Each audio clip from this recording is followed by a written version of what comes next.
Baik, assalamualaikum warahmatullahi wabarakatuh, Kak. Perkenalkan saya Nirmal Saputra, NIM C01241079 dari kelompok 4 fisiologi. Tapi Kak, jadi pada kesempatan kali ini saya akan menjelaskan mengenai bagaimana sih proses dari pencernaan lemak dan juga emulsi lemak. Nah, pertama kita akan bahas dulu dari proses pertama, itulah proses mastikasi. Jadi proses mastikasi itu dilaksanakan di kafum oris, yaitu lebih tepatnya itu pada bagian mulut. Nah, di geraham akan melakukan proses pencampuran, akan melakukan proses penggigitan supaya menjadi serpihan-serpihan yang mudah untuk bisa yang serpihan-serpihan kecil yang untuk mudah melewati oesophagus dan akan dikelola di gaster dan selanjutnya. Nah, pada proses mastikasi ini akan ada pencampuran oleh air liur dan juga mudah untuk bisa diturunkan ke bawah sebentar, supaya dipotong-potong. Nah, hal itu, ini kan nomor satu. Nomor dua. Nah, hal ini akan mengakibatkan pada fase bucal nih, yang berada pada pipih untuk bisa hancur-hancurkan langsung ke masa fase faringeal. Dia akan ketika uvulan naik ke atas dan radix lingua atau bagian korpus lingua itu akan turun ke bawah, akan mendorongnya masuk ke esophagus dan pada esophagus inilah dia itu akan melewati epiglottis. Nah, setelah melewati fase esophagus, maka dia tuh akan melewati esophagus dulu tuh. Nah, pada saat melewati esophagus, maka akan terjadi proses peristaltik di mana dia akan mendorong gelombang peristaltik untuk bisa mendorongnya secara otot. Ada muskulus yang ada pada esophagus yang akan mendorongnya untuk turun ke bawah. Nah, proses penurunan itu akan sampailah di bagian dari um, uh, fundus corpus pada bagian atas.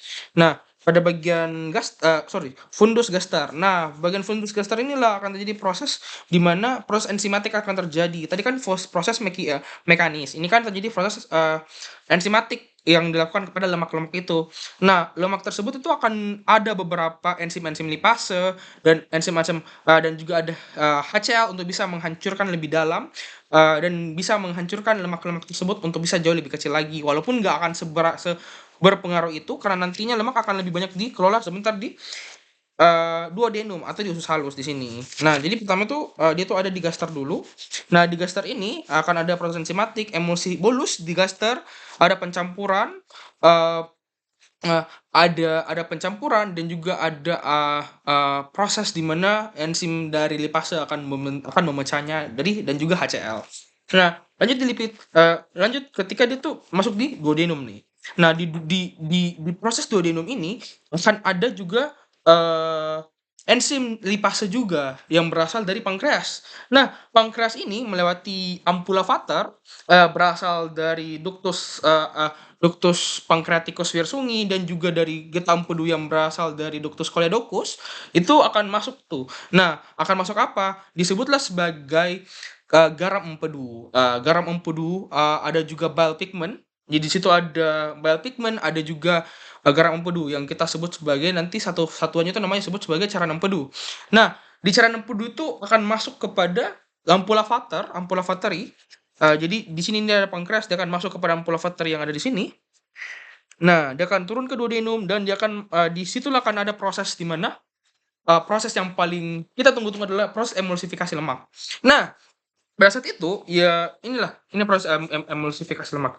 Nah, pada proses emulsifikasi lemak, pertama-tama garam empedu itu garam empedu yang berasal dari pankreas itu akan bertindak seperti sabun atau deterjen. Begitu makanan berminyak masuk ke usus halus, garam empedu dilepaskan dan langsung memecah gumpalan lemak besar menjadi tetes-tetes kecil. Proses ini disebut sebagai emulsifikasi. Tetes-tetes kecil ini akan membuat luas permukaan dari lemak itu bertambah besar, sehingga enzim pemecah lemak yang tadi itu ada, yang berasal dari pankreas, yaitu adalah lipase, akan punya lebih banyak bidang kerja karena yang awalnya sebongkah gini, dia itu akan dibuat menjadi droplet-droplet kecil. Nah, dia terjadi di sini ya. Nah, ini proses emulsifikasinya. Bisa lihat ini ya. Jadi droplet besar itu dibuat sebagai matahari-matahari kecil bulat-bulat seperti ini. Nah, menjadi tetes-tetes kecil. Nah, di sinilah karena mulai banyak kan tetes-tetes kecil dan semakin banyak juga luas permukaan, sehingga enzim lipase itu pekerjaannya itu akan lebih dipermudah. Lebih banyak bidang untuk mereka kerjain.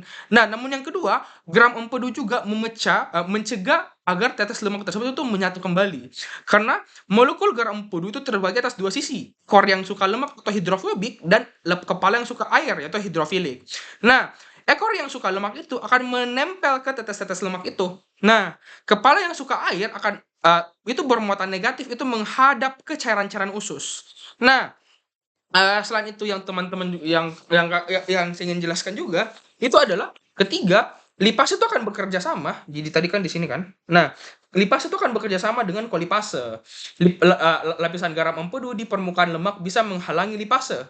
Pankreas lalu mengirim kolipase, protein pendamping yang menyingkirkan sebagian garam empedu dan menjangkar lipase ke tetes lemak. Setelah itu, lipase memecah trigliserida menjadi asam lemak bebas dan monogliserida. Oleh sebab itu nanti tetes-tetes kecil itu akan terbagi atas dua, yaitu adalah asam lemak bebas dan juga monogliserida. Di sini FFA ditambah dengan monogliserida. Nah, FFA dan monogliserida akan membentuk misel, terbentuklah misel atau kapal angkut lemak. Hasil pemecahan tadi plus vitamin A, D, E, K, ADEK yang tidak larut air. Garam empedu lalu bergabung dengan lecitin dan sedikit kolesterol membentuk misel. Bola kecil dengan inti hidrofobik di tengah dan selubung hidrofilik di luar. Nah, misal ini akan membuat zat-zat lemak itu bisa berenang di cairan usus dan mencapai dinding usus halus nantinya. Nah, ini nih terbentuk di nomor 7. Nah, FFA monogliserol ini akan mudah dan terbentuk gliserida bersama dengan misal-misal. Sehingga dia tuh lebih mudah untuk bisa berenang di daerah dinding-dinding usus halus. Nah, oleh sebab itulah penyerapan di usus halus di sini itu bisa terjadi dan akan diubah kembali oleh enzim lipase menjadi satu bentuk. Tadi kan sudah FFA ditambah monogliserida menjadi trigliserida. Nanti dia tuh akan menjadi satu bentuk senyawa lagi, yaitu adalah kilomikron. Nah, kilomikron inilah yang akan masuk ke pembuluh darah. Ini kilomikron ya, ini kilomikron akan masuk ke pembuluh darah dan akan disebarkan ke seluruh tubuh sebagai sumber energi lemak bagi seluruh tubuh. Nah, khususnya ke seluruh tubuh, nanti dia tuh akan ke berbagai jaringan tubuh, terbentuklah LDL, HDL, nanti HDL akan menariknya kembali ke hepar dan akan dibentuk lagi kilomikron yang baru. Nah, mungkin segitu saja Kak penjelasan saya mengenai ya garam empedu tadi akan dilepaskan kembali ke lumen untuk dipakai ulang lagi nantinya. Lebih kurangnya mohon dimaafkan Kak. Wabillahi taufiq wal hidayah. Wassalamualaikum warahmatullahi wabarakatuh.